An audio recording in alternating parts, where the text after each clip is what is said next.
Assalamualaikum warahmatullahi wabarakatuh. Perkenalkan, kami dari kelompok 7 akan mempresentasikan mengenai promotion in Islamic perspective berdasarkan berdasarkan 3 sumber jurnal. Nah, di sini saya Fauzia Hayati bersama dua rekan saya yaitu Iwana Zarli Afiqoh dan Siti Miftahul Jannah. Lanjut aja, next.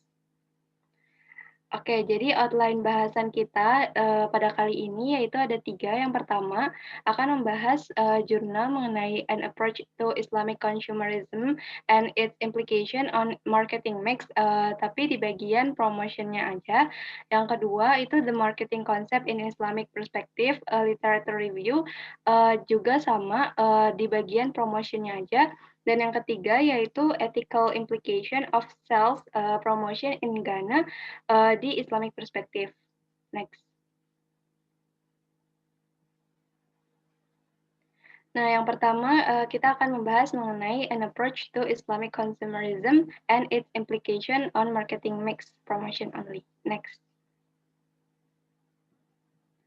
Nah, jadi berbicara terkait, praktik etis atau enggak etis dalam, periklanan, di kontemporer, sebenarnya ada yang diperbolehkan dan ada juga yang nggak diperbolehkan nih. Nah, contohnya seperti kayak menipu, mempromosikan praktik konsumerisme, atau promosi dengan hal yang tidak sepantasnya. Nah, di sini Rasulullah, Shallallahu Alaihi Wasallam pun sudah memperingatkan bahwa siapapun yang membawa senjata melawan kami bukanlah salah satu dari kami dan siapapun yang menipu kami bukanlah salah satu dari kami. Nah, hal ini udah jelas kalau kita itu sebagai muslim yang patuh dan taat dan menjalani sunnah-sunnahnya, itu kita harus menghindari yang namanya menipu atau berbuat curang atau hal-hal buruk lainnya, termasuk yang mana dalam artian ini kita dituntut untuk bersikap jujur, sekalipun dalam hal berdagang atau mempromosikan produknya. Next.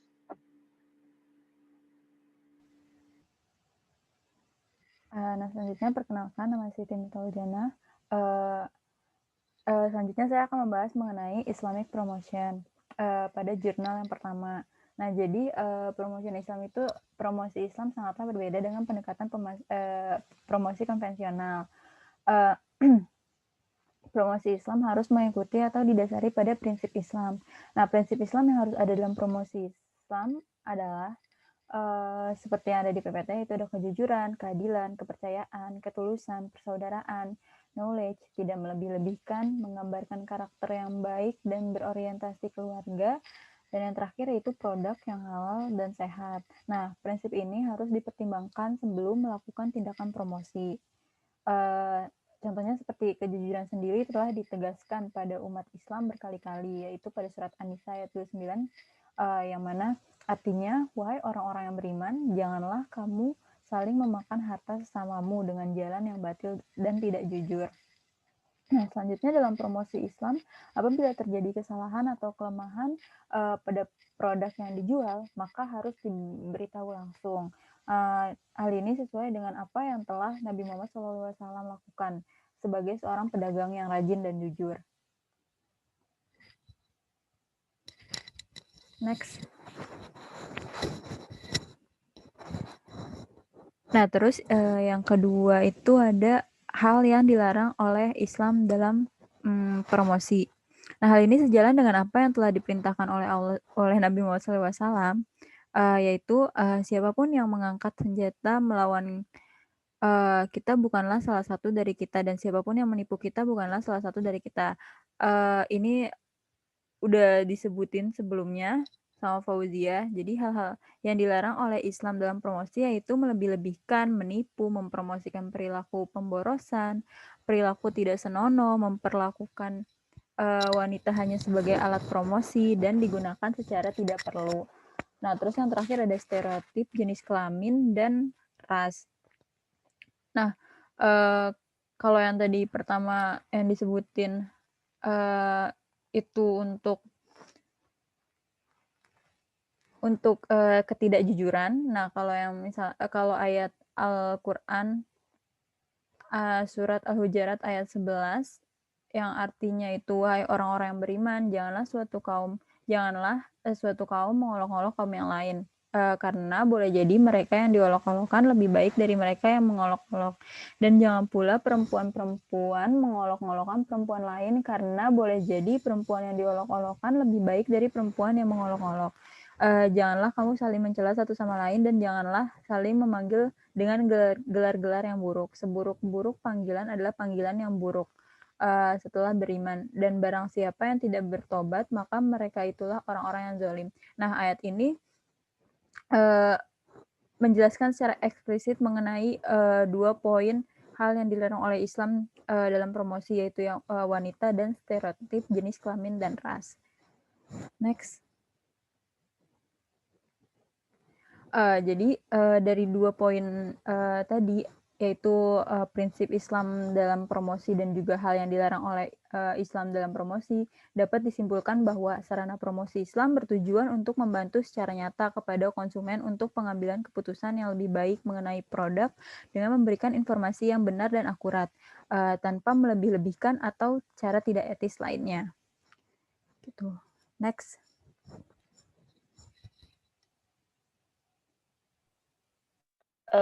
Selanjutnya yaitu jurnal kedua, yaitu The Marketing Concept in Islamic Perspective, Literature Review. Jadi yang di sini yang kita ambil juga promotion doang. Nah, di sebelumnya yaitu jadi Nabi Muhammad itu pernah bersabda, yaitu orang yang menipu bukanlah salah satu dari kelompok kami, gitu. Jadi seharusnya umat muslim itu tidak boleh menipu, karena kalau udah menipu itu nggak masuk dalam kelompok umat Rasulullah. Terus di sini di jurnal ini dia juga menjelaskan apa sih yang boleh dan apa sih yang seharusnya dilakukan dalam promosi dan apa sih yang dilarang dalam suatu promosi. Nah, yang harus dilakukan dalam promosi yaitu penjual dan pembeli itu harus adil dan jujur. Karena dalam Islam itu sangat menjunjung tinggi keadilan dan kejujuran. Terus setelah itu yaitu penjual itu harus memberikan informasi yang benar dalam mengungkapkan spesifikasi. Contohnya yaitu kayak kualitas produknya, terus kuantitasnya juga gitu-gitu. Pokoknya intinya harus memberikan informasi yang sebenar-benarnya gitu. Terus yang ketiga yaitu mengungkapkan semua kekurangan dari produk tersebut kepada semua produk dan layanan tersebut kepada konsumen gitu. Intinya kembali ke yang pertama yaitu harus jujur. Terus ini hal-hal yang tidak boleh dilakukan dalam promosi. Seperti jurnal sebelumnya, dan jurnal ini juga menjelaskan tentang apa saja yang dilarang dalam promosi. Contohnya dalam promosi tersebut tuh sengaja untuk promosi itu dilakukan untuk sengaja untuk menipu atau menyesatkan. Terus yang kedua yaitu ada room behavior sale untuk menutupi atau menyembunyikan cacat produk. Jadi tuh di sana itu dia itu ada kayak perilaku yang menutupi kecacatan produk, padahal tadi kan kita harus ngasih tahu nih cacatnya produk apa aja. Terus setelah itu dia tuh mengucapkan segala bentuk pernyataan palsu. Terus memuji produk secara berlebih-lebihan yang berhubungan dengan kualitas dimilikinya. Contohnya jilbab ini bagus banget padahal seharusnya kualitasnya lebih rendah. Terus tuduhan yang tidak mendasar dan kesaksian palsu yang dikutuk. Ini tuh juga ada dalam Al-Qur'an. Terus bersumpah atas nama Tuhan agar bisa mempromosikan produknya. Contohnya demi Allah baju ini tuh nggak bisa robek gitu, itu nggak boleh. Terus membujuk pembelanja untuk membeli barang. Terus juga mempromosikan produk yang dilarang. Terus selanjutnya itu semua hal yang memiliki unsur paksaan. Jadi kita juga nggak boleh kayak yang tadi, kita nggak boleh memaksa pembeli untuk membeli produk kita. Terus berikan dengan cara yang tidak etis. Selanjutnya yaitu iklan dan promosi itu memiliki sifat yang menipu dan manipulatif. Terus promosi tersebut bisa merangsang nafsu, terus merangsang penipuan, pengkhianatan, pencurian, dan ketidakadilan itu juga yang nggak boleh gitu. Terus next-nya itu ketika Jadi itu Islam tuh sangat melarang, jadi Islam itu melarang stereotip perempuan dalam periklanan. Hal ini tuh kayak, bertujuan agar, mengurangi fantasi yang berlebihan, terus Islam juga melarang penggunaan bahasa dan perilaku yang tidak senonoh, dan perum penggunaan perempuan sebagai objek untuk memikat dan menarik pelanggan itu juga tidak diperbolehkan dalam Islam dan itu melanggar etika dalam Islam, tuh. Jadi, di sini tuh, Islam ingin, wanita itu tidak diperlakukan seperti itu, gitu. Nah,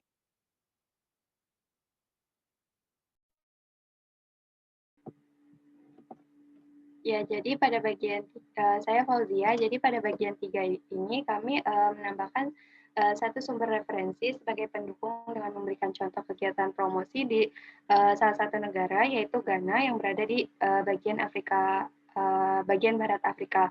Nah, jurnal yang kami gunakan ini berjudul Ethical Implication of Self-Promotion in Ghana, Islamic Perspective, ditulis oleh Jibril bin Yusuf pada tahun 2010.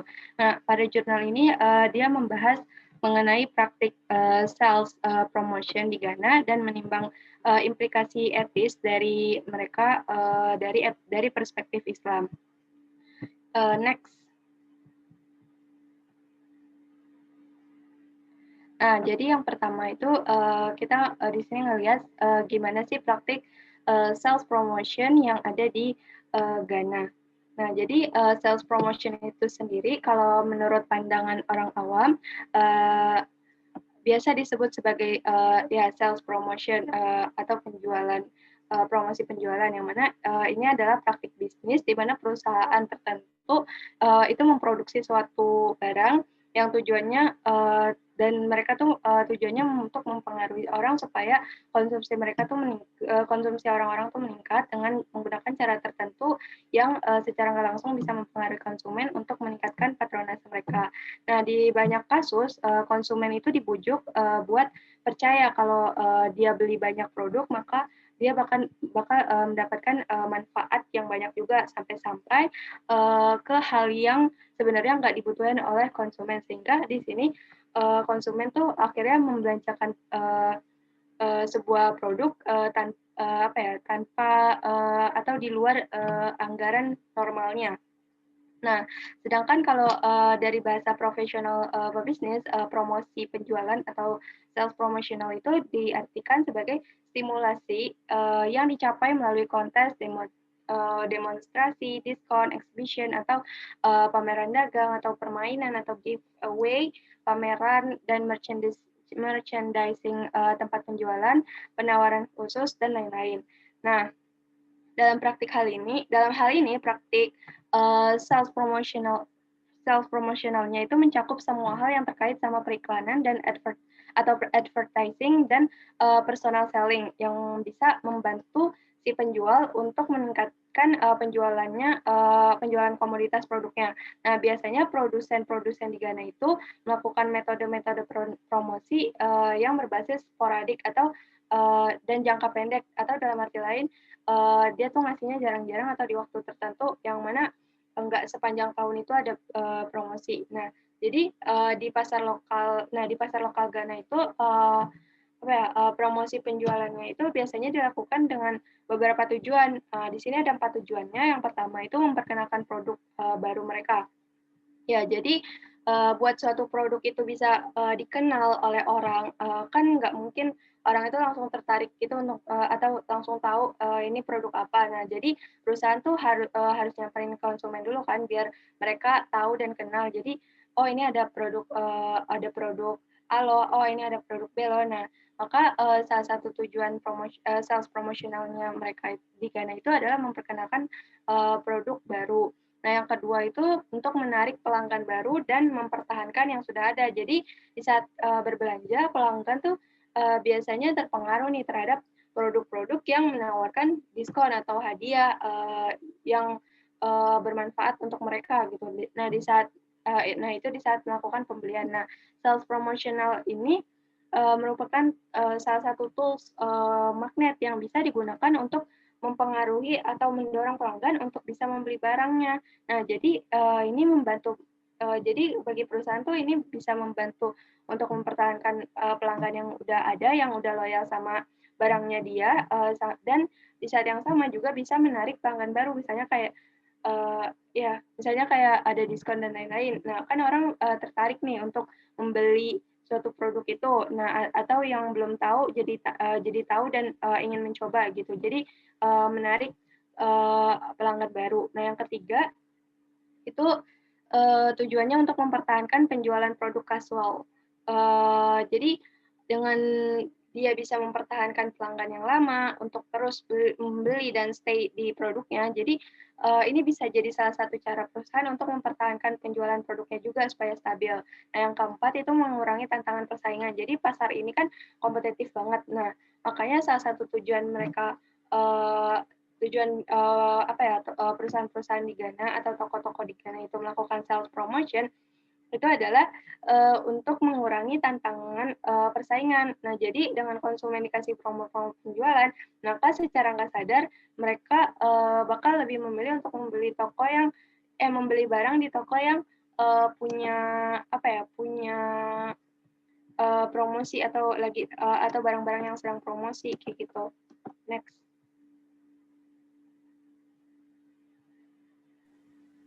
Nah, selanjutnya saya Siti Miftahul-Jannah akan menjelaskan mengenai instrumen or strategies of sales promotion in Ghana. Nah, jadi setelah sebelumnya dipaparkan mengenai tujuan-tujuan promosi di Ghana, perusahaan perlu adanya strategi untuk promosi penjualan mereka. Nah, di sini ada tujuh jenis strategi yang biasanya dipakai di Ghana. Yang pertama itu ada free samples. Jadi free samples itu pemberian produk yang kualitas atau nilainya lebih rendah.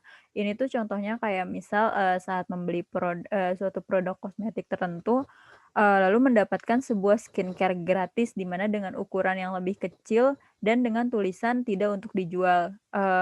Biasanya kalau orang-orang yang sering datang ke seminar-seminar itu terus dapat skincare atau kosmetik, itu ada tulisan yang kayak gitu, tidak untuk dijual dan ukurannya biasanya lebih kecil dibandingkan produk-produk yang mereka pasarkan untuk dijual. Nah, selanjutnya ada premium or bonus offer, yaitu mendapatkan tambahan dari produk serupa sebagai bonus setelah membeli produk tertentu. Nah, ini tuh misal seseorang membeli pasta gigi dan mendapatkan tambahan produk berbeda atau serupa setelah membeli produk tersebut sebagai bonus. Ya intinya kayak misalkan nggak bundle sih, misalnya dapat beli satu gratis satu gitu, beli 4 gratis satu gitu. Nah, terus ada price of offer. Jadi menjual produk dengan harga lebih rendah daripada harga aslinya. Ini tuh sama kayak diskon. Kayak misal biasanya kalau misalkan ke mall atau gerai-gerai barang branded itu ada tulisan 10% off atau 50% plus 40% off. Nah, itu contoh dari price of offer. Nah, selanjutnya ada kupon, yaitu produsen menawarkan kupon yang biasanya terletak di paket produk atau melalui iklan di koran atau majalah. Nah, jadi kupon biasanya diberikan langsung oleh perusahaan melalui media sosial seperti website, IG, Instagram, Twitter, dan sebagainya. Jadi pemilik dari kupon tersebut akan mendapatkan potongan atau keuntungan-keuntungan lainnya. Gitu. Next. Nah, terus yang kelima ada exhibition and fairs atau pameran dan bazar yang mana diselenggarakan secara lokal, regional, tingkat nasional atau internasional untuk memperkenalkan produk baru mereka. Terus ada mendemonstrasikan penggunaan produk dan juga menjelaskan fitur khusus dan kegunaannya. Biasanya saat ada seminar atau bazar yang dilaksanakan, maka perusahaan tersebut juga akan menawarkan diskon-diskon yang mungkin masih wajar gitu. Nah, terus yang keenam itu ada scratch and win offer, yang mana bertujuan untuk mempengaruhi pelanggan membeli produk tertentu. Nah, ini tuh kayak misalkan pernah nggak sih dulu ada produk namanya ale-ale atau apa gitu. Jadi di bungkusnya itu ada kode atau misalnya tulisan entah dia dapat berapa, terus harus digosok dulu biar tahu, itu tuh kita tuh dapat hadiah apa. Nah, scratch dan win over tuh maksudnya gitu. Jadi saat kita ngegosok, kode, ngegosok ya ngegosok atau ngegores kode, nggak kode sih, entah itu apa yang ada di, eee, sebuah kemasan produk, nanti dilihat ada apa keuntungan yang bakal kita dapat. Entah itu misalkan, mendapatkan satu produk lagi atau keuntungan-keuntungan lainnya. Nah, terus yang terakhir ada money back offer. Jadi, menawarkan pelanggan jaminan tanpa syarat pengembalian nilai penuh produk jika mereka tidak puas dengan kualitas produk setelah menggunakannya. Eee, ini biasanya digunakan untuk, produk baru. Jadi, misalkan ada pelanggan yang kecewa dengan produknya, maka mereka akan mengembalikan, uang mereka 100% gitu. Jadi, perusahaan itu memberikan jaminan kalau misalkan konsumen itu, tidak puas dengan, produknya, maka, mereka akan mengembalikan uang, konsumen tersebut 100%. Jadi hal ini dimaksud untuk mengunggah kepercayaan pelanggan akan produk tertentu dalam hal kualitas, gitu. Next.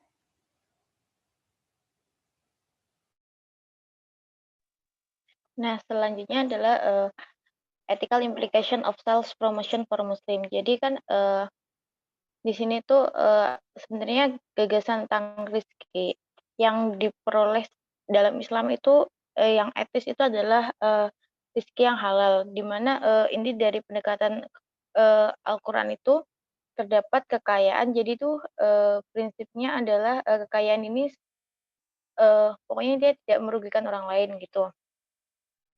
Terus Al-Quran juga memilih untuk Al-Quran tuh menolak berbagai yaitu Al-Quran tuh menolak berbagai cara untuk mendapatkan kekayaan yang tidak sah. Termasuk di dalamnya itu Al-Quran juga melarang adanya perjudian, terus Al-Quran juga melarang adanya pencurian. Terus itu beberapa ilmuwan mencoba apa sih mendeskripsikan apa sih itu perjudian gitu. Salah satunya adalah Muhammad bin Abdul Aziz Al-Munshad. Dia menyatakan sebagai berikut.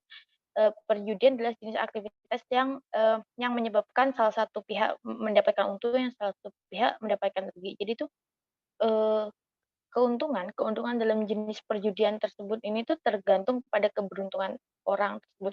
Terus ada ilmuwan juga yang mengatakan bahwa perjudian itu adalah segala sesuatu yang didapatkan dengan mudah, dengan sangat mudah. Hanya dengan cuman kalau dulu zaman zaman Arab dulu itu ada namanya melempar panah gitu, itu termasuk dalam perjudian gitu. Terus dalam konteks tadi di Ghana itu tuh beberapa kan tadi kan banyak banget tuh strateginya buat promosi ya.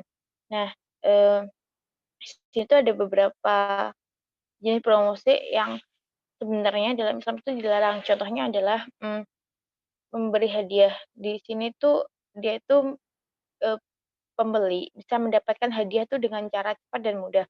Sementara pada saat yang sama, apa namanya, pembeli pembeli itu, dia itu bisa mendapatkan keuntungan yang jauh melebihi apa yang harusnya dia bayar gitu. Ini juga udah ada dalam Al-Quran dan ini termasuk dalam penipuan gitu. Terus, eee, yang membuat tadi itu pokoknya makin etis yaitu, adanya bahaya bahwa, sebenarnya para peserta itu sendiri tuh secara tidak langsung tuh udah membeli hadiahnya itu membeli hadiahnya tersebut. Dan, saat peserta menerima hadiah, maka secara alami mereka tuh akan mengambil hak milik suatu kelompok. Jadi kan karena tadi kan hadiah bakal diundi, karena hadiah bakal diundi berarti kan ada yang loss, ada yang gain. Berarti, eee, satu loss yang satu kelompok, satu grupnya akan ya satunya gain, yang satu grupnya akan loss gitu. Jadi ini tuh sebenarnya yang dalam Islam tidak dibolehkan dan tidak etis dan itu sebenarnya sangat bahaya gitu. Terus, alasan lainnya yaitu sebenarnya kan para konsumen itu, maksudnya, para, mmm, pemberi, hadiah, pokoknya para yang mempromosiin itu tidak pernah, menanyakan kepada konsumen apakah dia tuh mau ikut dalam undian tersebut. Kayak contohnya undian berhadiah, apakah dia mau ngikutin undian tersebut, dia juga nggak pernah nanya. Contohnya adalah kita tuh nggak pernah ditanyain kan, kalau kita tiba-tiba disuruh ikut undian gitu, kita nggak pernah ditanyain apa kita mau ikut undian apa enggak gitu. Jadi tuh kayak ya udah para perusahaan itu akan langsung undi aja gitu. Nah itu juga sebenarnya, karena tidak bisa konsumen tidak memiliki kesempatan itu juga tidak diperbolehkan gitu. Nah, hal tersebut tuh memberikan efek, seperti contohnya nih, kan, karena konsumen tahu ya dia bakal punya peluang untuk mendapatkan hadiah tersebut. Jadi itu, konsumen akan semakin banyak membeli membeli barang-barang tersebut, maksudnya produk-produk yang beri hadiah tersebut. Nah, karena dia berpikiran kalau semakin banyak membeli produk tersebut, maka semakin dapat hadiah tersebut semakin banyak gitu. Terus, dan itu tuh kayak akhirnya menyebabkan dia tuh membeli barang atau produk tersebut tuh secara berlebihan. Nah, hal ini membuat beban dia untuk mengeluarkan kos itu akan semakin berlebihan juga. Nah, dalam Islam kan, kita belajar bahwa dalam Islam itu tidak boleh berlebih-lebihan, sehingga sebenarnya mungkin tujuannya itu bagus, tapi karena caranya dia membeli secara berlebih-lebihan, akhirnya, caranya itu yang menjadi haram, sehingga itu juga tidak diperbolehkan. Yang kedua yaitu, eee, yang kedua yaitu orang membeli produk itu tuh hanya untuk, apa namanya, hanya untuk memenangkan hadiah. Contohnya adalah provider gitu ya. Jadi, kalau provider itu ngadain, apa sih, undian gitu. Jadi itu kebanyakan orang akan membeli provider tersebut, terus setelah itu jika undiannya udah selesai, eee, apa sih namanya, pembeli itu akan membuang kartu SIM tersebut. Nah, ini kan jelas udah melenceng dari tujuan promosi tersebut kan, padahal kan tujuan promosi itu bagaimana untuk orang membeli dan dia tuh, tetap memakai provider tersebut. Sedangkan dengan begitu kan berarti kan dia cuma membeli setelah itu ya udah nggak make lagi gitu. Nah, ini tuh termasuk, pada mengarah kepada penipuan dan ketidakjujuran. Terus setelahnya yaitu, perjudian-perjudian yang melibatkan orang Islam, tapi dia nggak sadar kalau dia melakukan judi, yaitu yang banyak, terjadi di kayak hari-hari besar Islam, atau yang banyak kita jumpai itu di hari kayak hari raya bukan hari raya, pada bulan Ramadan. Jadi pas pada bulan Ramadan itu kan banyak banget kalau acara sahur, acara buka puasa. Nah, itu pasti banyak, kayak apa sih namanya, talk show, kayak semacam talk show gitu, terus tiba-tiba, eee, bagi-bagi hadiah, terus, eee, "Ayo ketik bintang 123 pagar, entar gini gini gini," terus atau enggak telepon. Tapi di situ tuh, kita pasti tahu kalau pertanyaannya itu mudah-mudah banget, kayak contohnya, eee, kalau biasanya itu contohnya paling mudah, berapa jumlah berapa jumlah hari dalam Ramadan, kan bukan hampir sih, kayaknya semua umat Islam tuh tahu itu jawabannya apa, itu kan sangat mudah. Walaupun, itu tuh sebenarnya, salah satu salah satu niatnya memberikan memberikan pertanyaan tersebut tuh agar, apa, masyarakat tuh, mau berbondong-bondong ikut mengikuti aktivitas yang baik, dan hadiahnya pun sebenarnya mungkin bisa aja bagus, kayak contohnya mungkin dia memberikan Al-Quran mungkin atau apapun, tapi dengan kayak gitu, itu tuh termasuk dalam perjudian gitu kan. Sehingga itu, bisa dikategorikan bid'ah yang tidak disetujui, akhirnya ya intinya dilarang lah gitu. Terus, selanjutnya itu, nah karena perjudian ini kayak ada di sekeliling Ghana ini ya, terus akhirnya ini tuh bisa menyebabkan ancaman sosial ekonomi. Karena di perjudian ini tuh kayak bener-bener gambling gitu loh, manusia bener-bener, eee, ya udah, gue, contoh nyatanya aku akan mengeluarkan secara terus-menerus gitu.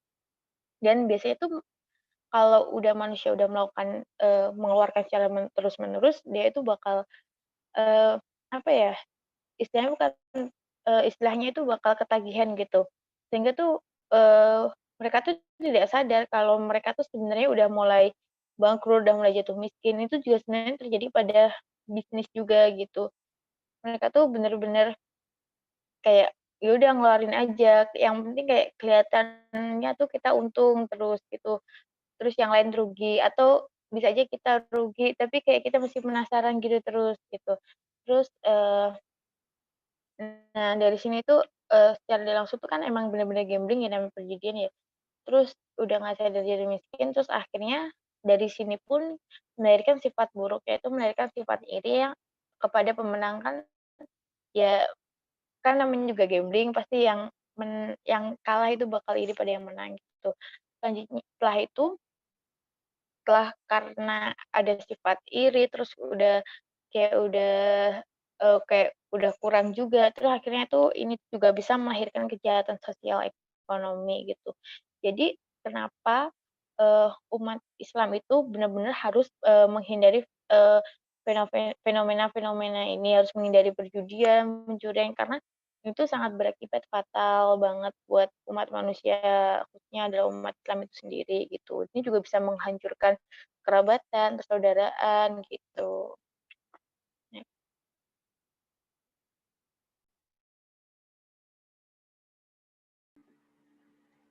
Ya, saya Fauzia. Nah, jadi uh, dari praktik-praktik yang udah dijelaskan sebelumnya di Ghana yang lebih kepada perjudian, jadi gimana sih pilihan promosi yang sebenarnya tuh yang baik digunakan, yang sebaiknya digunakan gitu. Dan dalam hal ini promosional di perspektif Islam. Nah, jadi apa ya? Jadi jawabannya tuh kayak ya di Quran surat Al-Baqarah ayat 275, jadi Allah menyetujui membolehkan segala hal praktik jual beli dan tidak membolehkan riba. Nah, dalam hal ini di promosional juga jadi Islam tuh menyetujui setiap praktik bisnis yang berupaya meningkatkan nasib para pelaku bisnis dan bisnis mereka, asalkan uh, asalkan bisnis tersebut tuh menguntungkan semua pihak, terus nggak ada syarat, tanpa syarat, dan tidak memberikan hadiah atau insentif yang tidak sepadan dengan jerih payah, atau dalam arti lain tuh tadi kayak perjudian kayak gitu, yang mana di sini tuh dinilai nggak adil dan dipertanyakan secara etis. Nah, dalam Al-Quran juga kan disebutkan bahwa kecurangan atau penipuan itu tuh nggak boleh. Terus pelanggan juga harus diberi imbalan yang sesuai dengan usahanya sebagai hasil dari pembelian produk.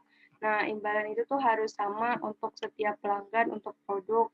Jadi nggak satu pelanggan ini dapat suatu imbalan, terus yang lainnya enggak kayak gitu. Jadi di mana harus ditanamkan tanggung jawab sosial ekonomi, harus adil, harus etis, harus etis timbal balik antara penjual pembeli itu harus ada, supaya ini juga untuk menyelamatkan masyarakat dari adanya situasi di mana mereka tuh cinta akan kekayaan kayak gitu. Nah, terus juga praktik bisnis itu atau praktik di sini promotional sales itu diperbolehkan kecuali tidak adanya unsur-unsur perjudian atau maisir gitu. Nah, yang mana itu dilarang kan. Nah, jadi semua pelanggan tuh harus diberi kesempatan yang sama untuk menikmati barang gitu. Nah, terus juga di sini harus berdasarkan prinsip kehati-hatian. Jadi agar pelanggan jadi ini tuh harus dilakukan supaya pelanggan itu nggak tergoda untuk konsumsi barang yang berlebihan. Jadi kita tuh promosi jangan sampai bikin orang tuh kayak, ketagihan buat beli ini, sampai-sampai mereka beli barang yang enggak sesuai dengan kebutuhan mereka, kayak gitu. Nah, jadi, pelaku bisnis itu harus mempertimbangkan dimensi etika dari praktik bisnis mereka untuk menjaga, serat etika masyarakat. Next. Ya baik, sekian presentasi dari kami. Semoga teman-teman mendapatkan ilmu dari presentasi ini. Kurang lebihnya mohon maaf. Wassalamualaikum warahmatullahi wabarakatuh.